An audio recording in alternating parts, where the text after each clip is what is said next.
కొంతమంది విశాఖపట్నం, అప్పుడుండే కమ్యూనిస్టులు ఇక్కడ, కొంతమంది కర్నూలు అనుకుని మళ్ళీ రాష్ట్రం అంతా కలిసి ఉంటుందని చెప్పే ఉద్దేశంతో తాత్కాలిక రాజధాని కర్నూలు, అదే మరి హైకోర్టు గుంటూరులో పెట్టి పెద్ద మనుషులు ఒక ఒప్పందానికి వచ్చారు. ఒక సంవత్సరంలో మళ్ళీ 2-3 ఏళ్లలో బోరుగుల రామకృష్ణరావు గారు త్యాగం చేసి ముఖ్యమంత్రి పదవికి రాజీనామా చేసి ఆంధ్రప్రదేశ్ రాష్ట్రాన్ని ఏర్పాటు చేయడానికి దోహదం చేశాడు.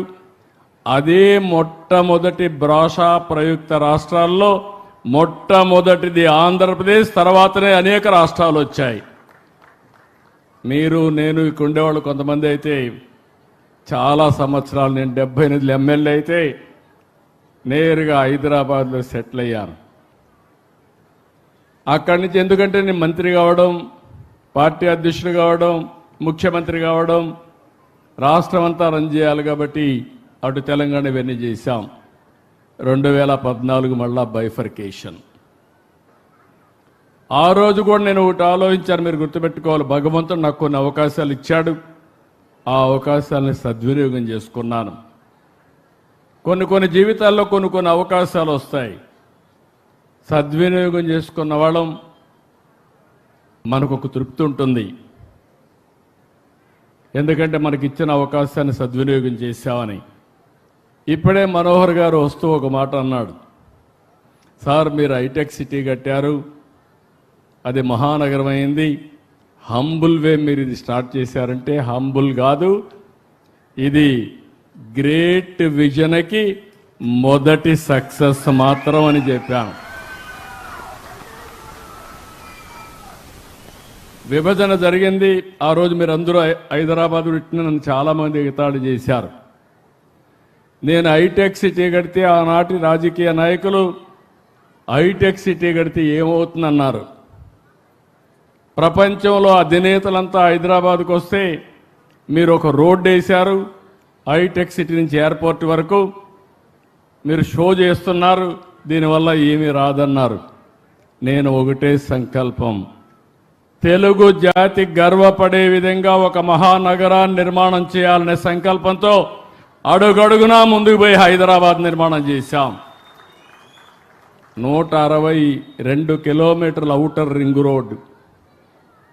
ఎవరన్నా ఆలోచించడానికి కూడా సాహసం చేయడానికి అప్పుడు వీలు కాదు, ఎందుకంటే రోడ్లు వేయాలంటే అసాధ్యమైన పని. అక్కడి నుంచి ఈరోజు మీరు హైదరాబాద్ చూశారు.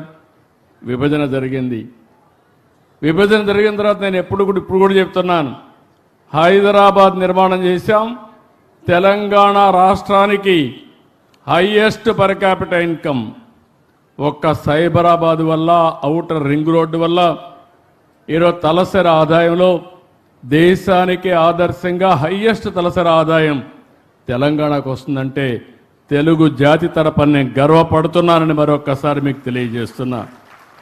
నాకు ఎప్పుడూ ఒక బాధ ఉండేది, ఆ బాధ అక్కడ చేశాం. 42% బాగుపడ్డారు, సంతోషం.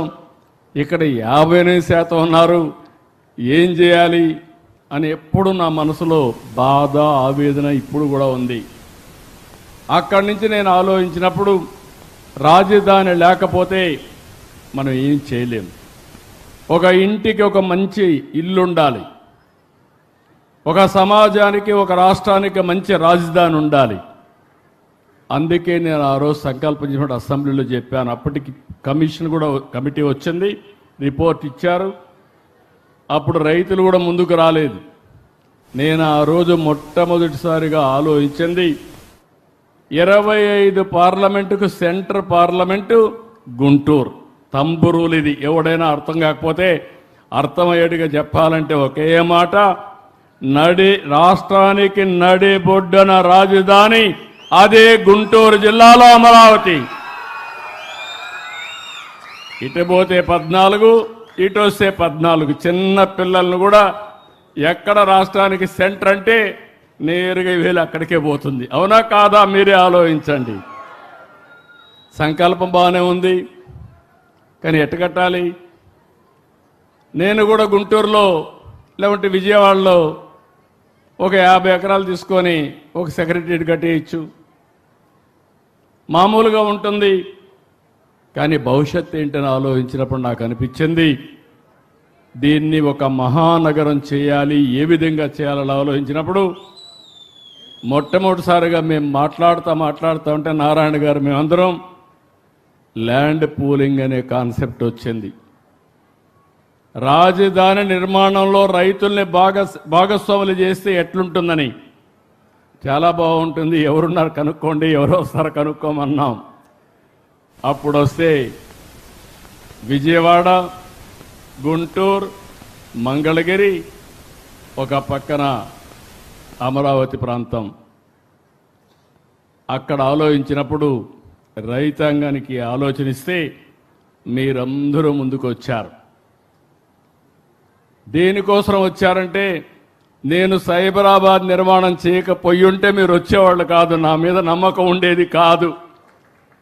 ఆ సిటీని చూసిన తర్వాత ఇక్కడ కూడా అలాంటి సిటీ అభివృద్ధి అవుతుంది, మా జీవితాలు బాగుపడతాయని ఏకైక అభిప్రాయంతో, నా మీద నమ్మకంతో మీరందరూ ముందుకొచ్చి 58 రోజులు నారాయణ గారు చెప్పినట్టు 33,000 ఎకరాలు, 29,000 మంది రైతులు, ఒకరిద్దరు కాదు. ప్రజాస్వామ్య దేశంలో ప్రపంచంలో ఎప్పుడూ జరగలేదు. అలాంటి వినూత్నమైన స్ఫూర్తికి కారకులైన అమరావతి రైతాంగానికి మరొక్కసారి శిరస్సు వంచి మీ పాదాభివందనం చేస్తున్నాను. మీరు లేకపోతే ఈ రాజధాని లేదు. 19 అన్నీ కూడా ఇవన్నీ ప్లాన్ చేయడం, నేను ఏది చేసినా కూడా చాలా బాగుండాలని కోరుకుంటా. హైదరాబాద్లో హైటెక్ సిటీ కడితే ఎల్ఎన్టీని పిలిపించి 30 సార్లు నమూనా తయారు చేసిన తర్వాత హైటెక్ సిటీ అంటే ఇట్లా ఉండాలని ఫైనలైజ్ చేశాం కాబట్టి వాజ్పేయి గారు వచ్చి ఇనాగ్రేట్ చేశారు. సాక్షాత్తు అమెరికా అధ్యక్షుడు బిల్ క్లింటన్ వచ్చి అది చూసిన తర్వాత ఆయన కూడా పోయి అమెరికాలో పోయి చెప్పే పరిస్థితికి వచ్చారు. అలాంటి సంఘటనలు చాలా జరిగాయి. అక్కడి నుంచి మీరు ల్యాండ్ ఇచ్చిన తర్వాత నేను ఆలోచించి, ఒకప్పుడు హైదరాబాద్ నిర్మాణానికి, సైబరాబాద్ నిర్మాణానికి నేను అమెరికాకి వెళ్ళాను 15 రోజులు. ఈసారి అమరావతి నిర్మాణానికి మొట్టమొదటిసారిగా నేను వెళ్ళిన దేశం సింగపూర్ దేశం అని చెప్పి కూడా నేను మీకు తెలియజేస్తున్నా. ఎందుకు సింగపూర్కి వెళ్ళానంటే, Singapore city one of the best livable city. వాళ్ళు అంచెలంచెలుగా చేశారు.